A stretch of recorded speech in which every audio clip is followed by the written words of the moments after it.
In the last episode, I began putting solar panels up on the roof of my mobile workshop. In this episode, we're going to try to get some power out of them finally. But the first thing that I would have to do is attach this last panel before I even got into the charge controllers and battery bank.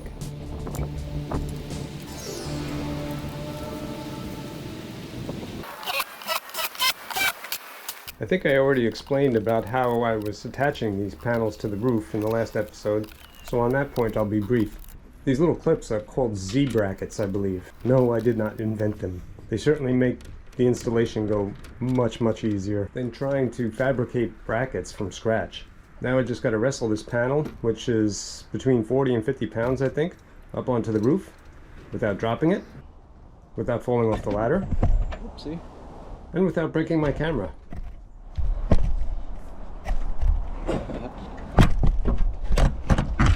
I barely got all those things done, but eventually was successful. Next up are these wire connectors, which are waterproof and seemingly universal for pigtailing multiple solar panels together. Again, they make life very easy. Oh yeah. As luck would have it, or probably engineering, I can reach the front panel with the Y that I just installed on the rear panel. With another set of splitters, I can attach those two and three become one. Now instead of having three 200-watt solar panels, it's as if I have one 600-watt solar panel with a single positive and negative output wire.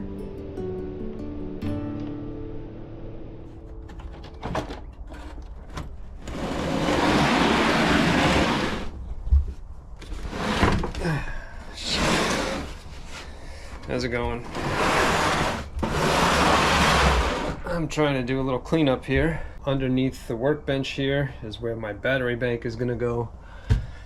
Golly, it's amazing how dirty things get so quick.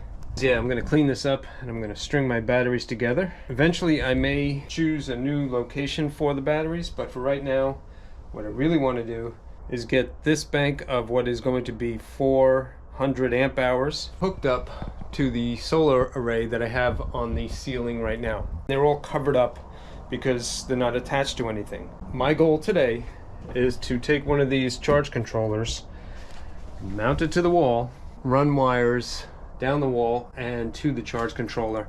From there we can go to the battery bank. Again, someday I may relocate these batteries. What I want to do today real bad is to get those hooked up to the charge controllers so that I can take the covers off, and then I can proceed with hooking up the other three and getting this mess kind of organized, because you know, my goal was to have an empty workbench, right? Yeah, so so far that goal is hasn't been achieved. So one thing at a time. Today, let's get stuff wired up. We'll start by cleaning up. Oh my gosh. Filthy, dirty truck. Trailer. Workshop. Thing. Someday I'd like to build a vented cabinet for the batteries that would help keep them clean and circulate the air away from the electronics. But for now, I just didn't want to work in the accumulation of dust that has built up since I built the workbench.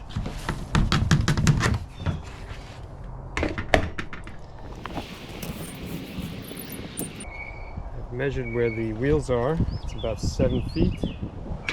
And I want my battery bank to be located pretty much over the wheels. So 7 feet is pretty much the center of these 4 batteries. And for weight distribution, I'm going to have 4 batteries over there. I'm going to slide them over the wheels as well. So above the batteries, this is pretty much where I want my charge controller. You can see there is the metal track from the old cargo rail. So finally, I think I'm ready to start taking this track down. Eventually I want to take the whole thing down, but for now we'll start with these pieces, which are immediately in my way.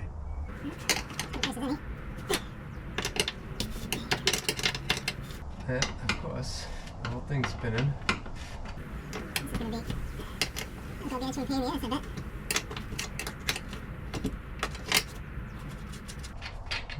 Yes, that one came out.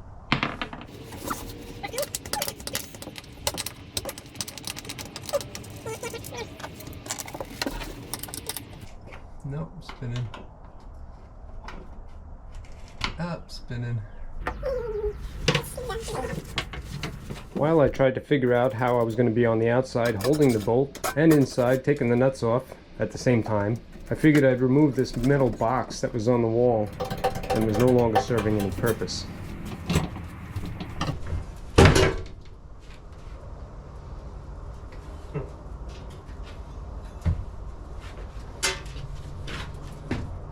Maybe I'll keep this in case I have to do a raffle someday. Put your entries in here.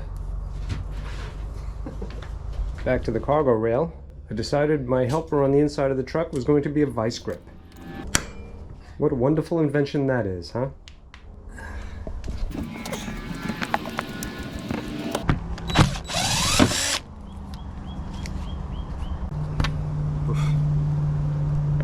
Wow. That's a big hole. There's going to be a whole bunch of them. I can repair them easy enough with fiberglass later. I do wonder about the structural integrity of the box. As you can see, it's starting to bow a little bit. Not because I'm taking these out, just over time because of leaks and stuff, which I'm stopping. But yeah, I'm thinking eventually I'm going to have to put plywood on the inside and kind of squeeze something on the outside and the plywood together to hopefully maintain some rigidity to the box of this truck for the next bunch of years. Look at that. Jeez. It's like the inside of Bonnie and Clyde's car. Shush. Alright, let's keep at it.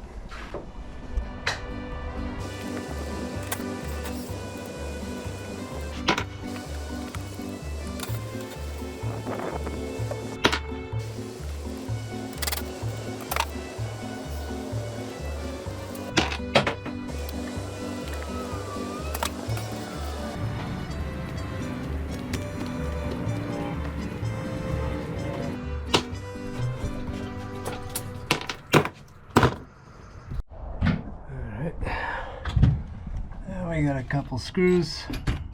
There's one there. That's definitely what's holding it on.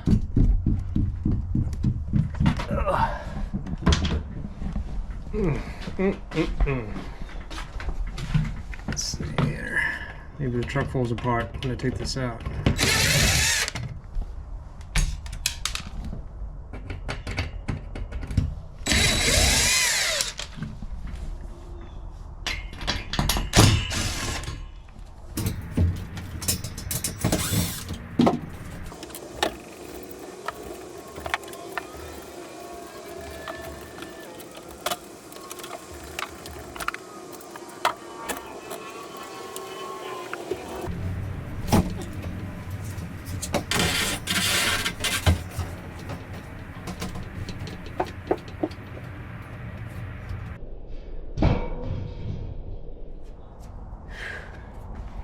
Now I gotta fill all those holes. Man, I gotta find a place for my rods again. Jeez, who knew you would have to do so much stuff just to get the solar panels in place? Although, it really is an integral part. It's pushed into the background. Everything else is sitting on top of that, pretty much. So, I guess that is what it is. The good news is, that thing is pretty heavy. And there's two more over there. There's one in the back, and there's one over there. So we are removing some weight from the truck, which is neat. Which is good, because I got some more wood eventually to add to this truck.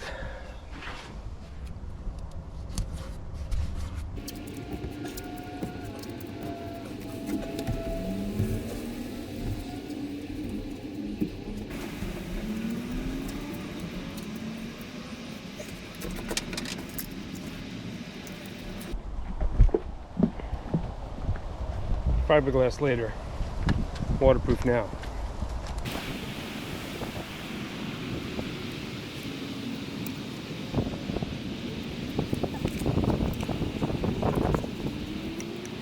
kind of like the ugly caulking on this more than I liked the rusty bolts that were probably leaking.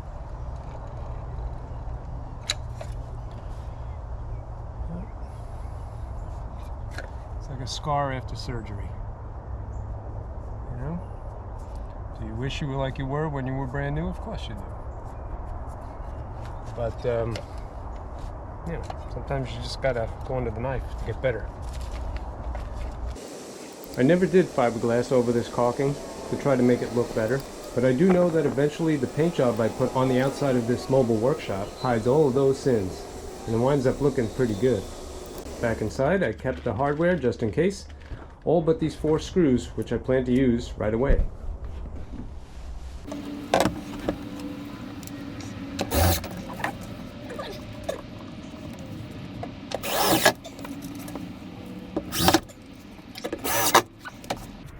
Good thing is that with the charge controller real close to where the batteries are going to be, I don't need much of a wire to come out of the charging port to the terminals here. That's kind of nice. And then if I want to read this, I have a remote that'll show me the status of the charging and the batteries and all that good stuff. So I won't have to come down here and check. Before we get there though, I'll need a hole through here.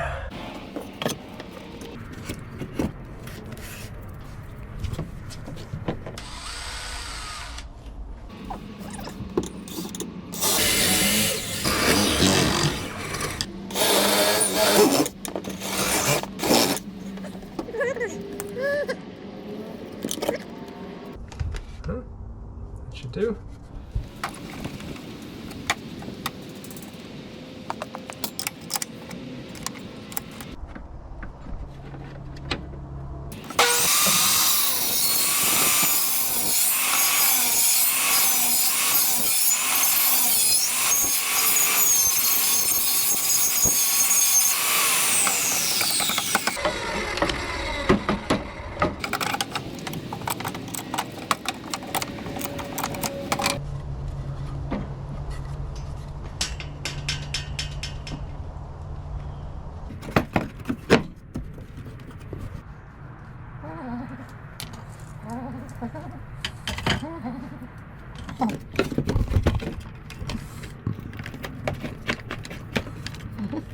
I decided that fishing these wires was kind of like jumping the gun a little bit.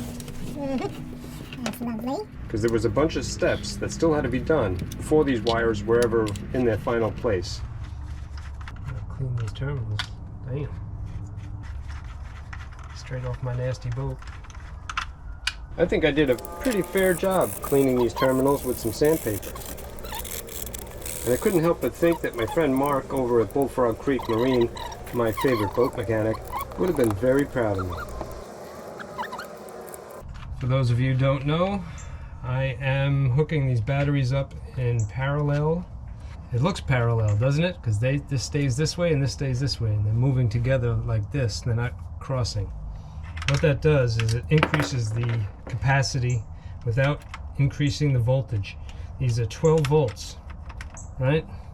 Each. So it's not 12, 24, 36, 48. That would be if I hooked them in series, which would be negative to positive, negative to positive, negative to positive. One in, one out. We're going to have 2 coming in, 1 here, 1 here. Anyways, yeah, so what I want to do is I want to make this 400 amp hours instead of 100 amp hours.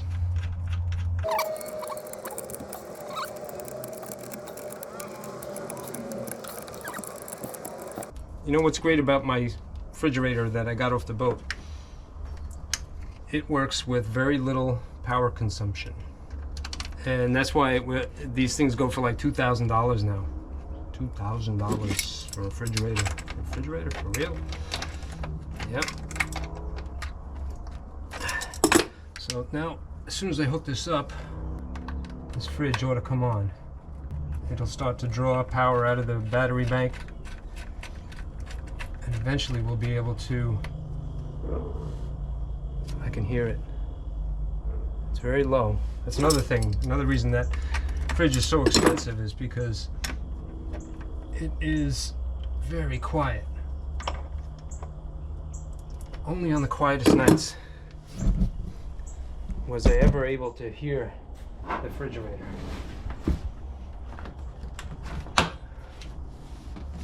How sweet it is. We'll have to add some beer to that later. So now that's gonna go up like that.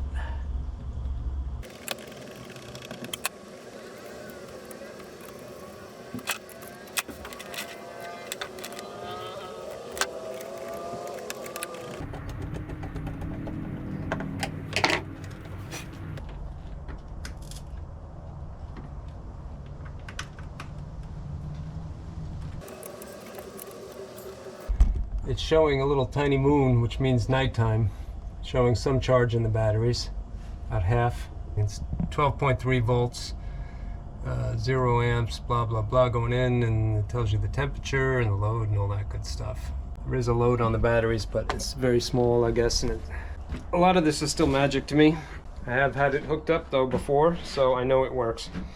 One thing that I'm going to be a little cautious about is making a hole in the ceiling. I have a plan for that. It's going to be an electrical box that I attach to one of the ribs, and I'll glue it down really, really nice. It'll overhang the rib a little bit, and there'll be a hole, and so I'll be able to put waterproof connectors on it, and it'll be nice and proper. And then after that, I'll run it through, and I'll finish running the wires like I had earlier. For the time being, what I'm going to do is take these wires here, and I'll go through the floor. This is temporary, so that I can take the covers off of the panels and start to harness that electricity, because the wind keeps blowing the covers off. I don't think I'm going to have time today to do things the proper way, so I'm going to do it the half-assed way. Shouldn't be too hard to get it done, though. You see that? I've got multiple layers protecting the panels from that big orange thing in the sky. These connectors are so nice because it enables you to not mess up the polarity, because this can only fit in there and this can only fit in there. That is pretty cool. Yeah, it's funny, there are crimp marks on here from the strain relief. These were definitely going to a charge controller once upon a time. Maybe even the same charge controller. There's a wasp's nest. Where's the holes?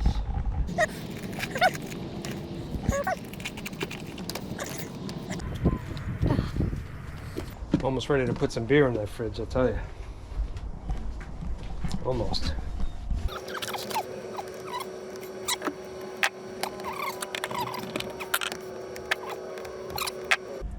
The charge controller should acknowledge the fact that we're getting power somewhat, unless those covers are really doing their job.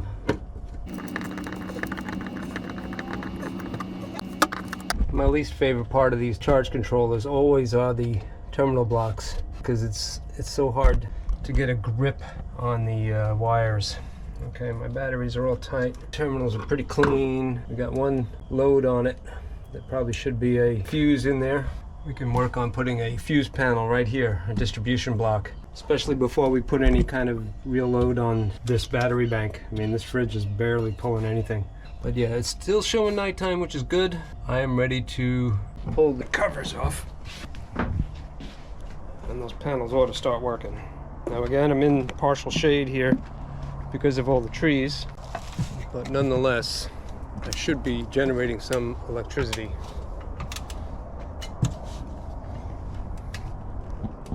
Maybe a little bit down there, spotty,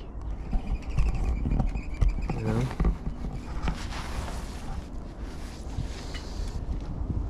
As the day goes on, the sun makes it out to that clearing right there and should really be pouring some power into this system.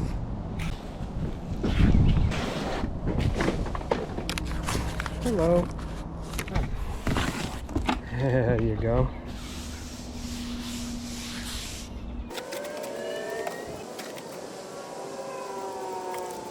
It was wonderful to see the panels ready for use again after so many years in storage.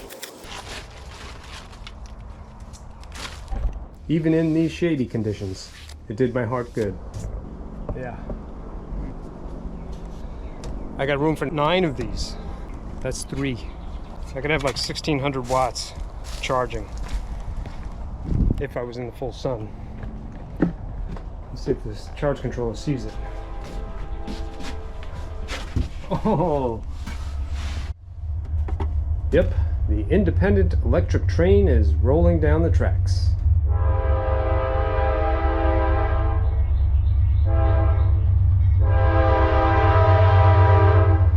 I hope you guys will stick around to see what other kind of cool things we can do to this mobile workshop.